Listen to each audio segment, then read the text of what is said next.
Saharanpur club के प्रतिष्ठापूर्ण चुनाव के मतदान में कुछ ही घंटे बचे हैं। चुनावी मैदान में जी जान से जुटे हेमंत जोशी के प्रोग्रेसिव समूह और पंकज बंसल के इनोवेटिव समूह के उम्मीदवार चुनाव में दमखम के साथ ताल ठोक रहे हैं।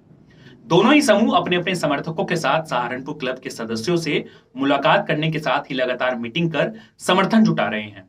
जैसा कि सहारनपुर क्लब के चुनाव के दौरान हर बार आप ये खबरें और चर्चाएं सुनते होंगे कि ये चुनाव भी राजनीतिक दलों की तरह सरगर्मियों वाला है।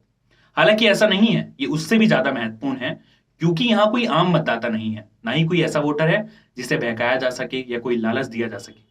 बल्कि ये एक ऐसा चुनाव है जिसे जीतने के लिए एक नहीं बल्कि कई योग्यताएं मायने रखती है। ये यूं कहे कि चुनाव में जीत हासिल करने वाले उम्मीदवारों की सहारनपुर में सामाजिक हैसियत तय है। हालांकि इस प्रतिष्ठापूर्ण चुनाव में ज्यादातर सदस्यों की राय या फिर समर्थन पहले ही खुलकर सामने आ जाता है, लेकिन फिर भी निर्णायक रहने वाले थोड़े से साइलेंट वोटर के कारण आखिरी समय तक चुनाव में सस्पेंस बना है। बनना भी चाहिए, आखिर चुनाव है, और चुनाव में सस्पेंस नहीं होगा तो फिर चुनाव किस बात का। आज हम इस चुनाव में कई विषयों पर चर्चा करेंगे। सबसे पहले कुछ दर्शक ऐसे भी होंगे जो सहारनपुर क्लब के बारे में नहीं जानते होंगे, उन्हें भी पता चले आखिर ये है क्या।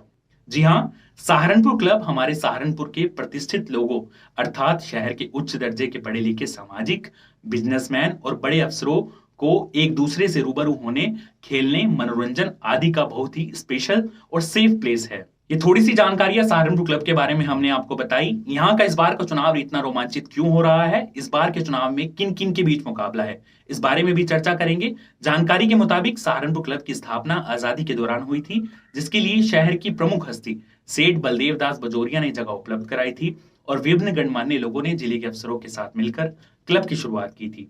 इसके बायलॉज के मुताबिक जिले के प्रशासनिक प्रमुख यानी कि जिलाधिकारी और पुलिस अधीक्षक क्लब के अध्यक्ष और उपाध्यक्ष होते हैं, जबकि क्लब के सचिव, संयुक्त सचिव और 2 कार्यकारिणी सदस्यों का सिलेक्शन मेंबर्स के बीच से होता है।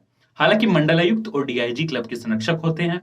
वर्तमान में इस क्लब के सदस्यों की संख्या 600 से ज्यादा है। सहारनपुर क्लब में मीटिंग और पार्टी के लिए बेहतर कवर्ड हॉल हैं। इसके अलावा रेस्टोरेंट, बार, खेलकूद के लिए अच्छा खासा मैदान, जिम, स्विमिंग पूल आदि काफी कुछ है। समय समय पर यहाँ सदस्यों द्वारा अलग अलग समूह के संगठनों के साथ मिलकर तरह तरह के आयोजन और रचनात्मक गतिविधियां होती रहती है। शहर के गणमान्यों के अलावा वरिष्ठ अफसर भी यहाँ आते रहते हैं।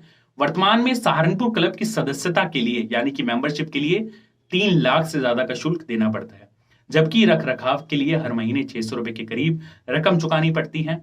आपको बता दें, सहारनपुर क्लब जैसे कि नाम से ही पता चलता है किसी चैरिटेबल या सामाजिक कार्यों के उद्देश्य से नहीं बनाया गया था, बल्कि ये तो रोजमर्रा की सुख सुविधाओं, मनोरंजन, खेल आदि की दृष्टि के मद्देनजर प्रोटोकॉल वाले उच्च दर्जे और स्टेटस सिंबल वाले लोगों के लिए तैयार किया गया था, जिन्हें आमतौर पर हर जगह जाने के लिए उनका प्रोटोकॉल इजाजत नहीं देता है। इसलिए सहारनपुर वालों के लिए ये बहुत खास भी है। सहारनपुर क्लब गणमान्यों के मिलन का अति उत्तम केंद्र है और अनेक थिंक टैंक माने जाने वाले लोग यहाँ आते हैं, एक दूसरे से रूबरू होते हैं और कुछ चर्चा भी करते हैं। इस बात से इनकार नहीं किया जा सकता कि फिर उन्हें कारोबार, करियर और सामाजिक दायरा बढ़ाने में काफी फायदा भी होता है। चलिए आगे बढ़ते हैं और बात करते हैं इसके प्रतिष्ठापूर्ण चुनाव की।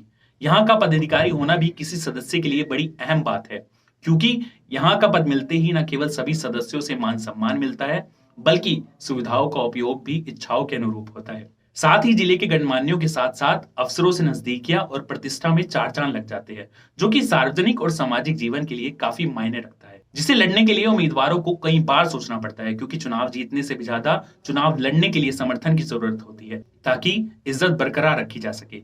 यही कारण है कि सर्वसंपन्न होने के बाद भी हर कोई यहाँ चुनाव लड़ने की हिम्मत नहीं जुटा पाता। अधिकतर 2 समूह ही मैदान में उतरते हैं।